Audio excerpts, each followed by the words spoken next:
অসমীয়া ছবি জগতক নতুন গতি দিবলৈ আহি আছে ছাঁ পোহৰৰ গান এখন নতুন অসমীয়া কথাছবি।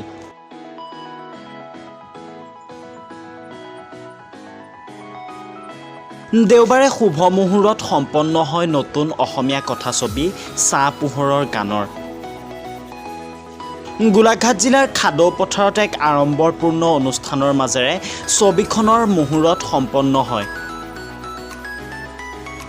গগৈ চোনছ এণ্ড কোম্পানীৰ বেনাৰত নিৰ্মাণ হ'ব লগা এই ছবিখনত অভিনয় কৰিছে জনপ্ৰিয় অভিনেতা অৰুণ হাজৰিকাৰ লগতে বহুতো ৰাষ্ট্ৰীয় বঁটা বিজয়ী অভিনেতাই।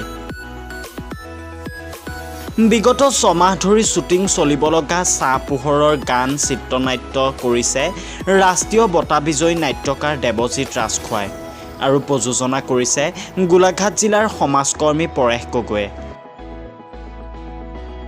এজন কৃষকৰ জীৱনৰ মৰ্মবেদনাক লৈ নিৰ্মাণ হ'ব লগা ছবিখনৰ জৰিয়তে দৰ্শকে এক নতুন সোৱাদ পাব বুলি মন্তব্য কৰে চিনেমাখনৰ ৰাষ্ট্ৰীয় বঁটা বিজয়ী নাট্যকাৰ দেৱজিৎ ৰাজখোৱাই আৰু প্ৰযোজক পৰেশ গগৈয়ে।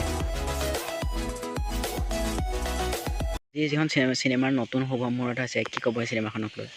আজি চিনেমাখন হৈছে ছাঁ পোহৰৰ গান। বৰ ধুনীয়া, মানে নামটো এটা মিঠা নাম। কৃষিজীৱী মানুহৰ সংগ্ৰাম, শ্ৰমজীৱী মানুহৰ সংগ্ৰাম, চিনেমাখনৰ মূল বিষয়বস্তুৱে সেইটো।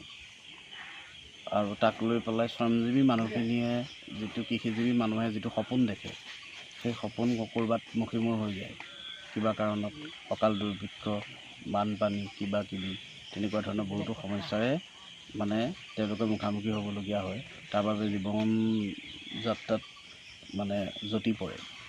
ঠিক তেনেকৈ সেই সংগ্ৰামখন আগুৱাই নিবলৈ যিখিনি কৰ্ম, তাক লৈ এটি সুন্দৰ কাহিনী মানে হৈছে আৰু আজিৰ পৰা শ্বুটিং আৰম্ভ হৈছে। আমি ভাবোঁ যে সকলো শিল্পী কলাকুশলীয়ে সৰ্বোচ্চ উজাৰি দি কাম কৰিছে। বিশ্বাস আছে এখন খুব ভাল চিনেমা অসমৰ ৰাইজে দেখিবলৈ পাব। এই আটাইখিনি বিষয়বস্তু আমি সামৰি লৈছোঁ আৰু গাঁৱলীয়া জনজীৱন হওক, তেনেকৈ চহৰীয়া জনজীৱন হওক, আৰু দুই জনজীৱনৰ মাজত যদি ক'ৰবাত চিন্তাধাৰাৰ পাৰ্থক্য আছে, কিবা সংগ্ৰামৰ পাৰ্থক্য আছে বা সংঘাত হৈছে তেওঁলোকৰ মাজত, সেইখিনিকো আমি দেখুৱাব বিচাৰিছোঁ।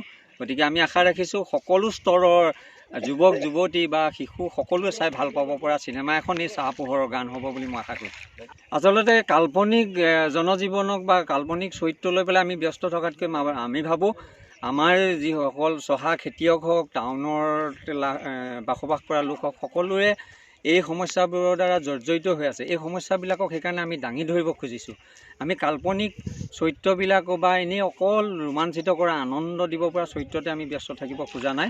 গতিকে মূল সমস্যা, সংঘাত, মানুহৰ অভাৱ অনাটন এইবিলাকক সুন্দৰ ৰূপত আৰু দৰ্শকে চাই ভাল পোৱাৰ ৰূপত আমি উপস্থাপন কৰিব খুজিছোঁ, যাতে চহৰত হওক বা গাঁৱত হওক দৰ্শকে যেনে চাই পেলাই আমাক স্বীকৃতি দিয়ে যে এখন ভাল বিষয়বস্তুৰ ভাল চিনেমা। চাই ব'ৰ লগা বুলি যিটো কোৱা হয়, সেই চিনেমাৰ ব'ৰ বুলি কোৱা ভাষাটো আমাৰ ইয়াত নহ'ব বুলি আমি 100% বিশ্বাস।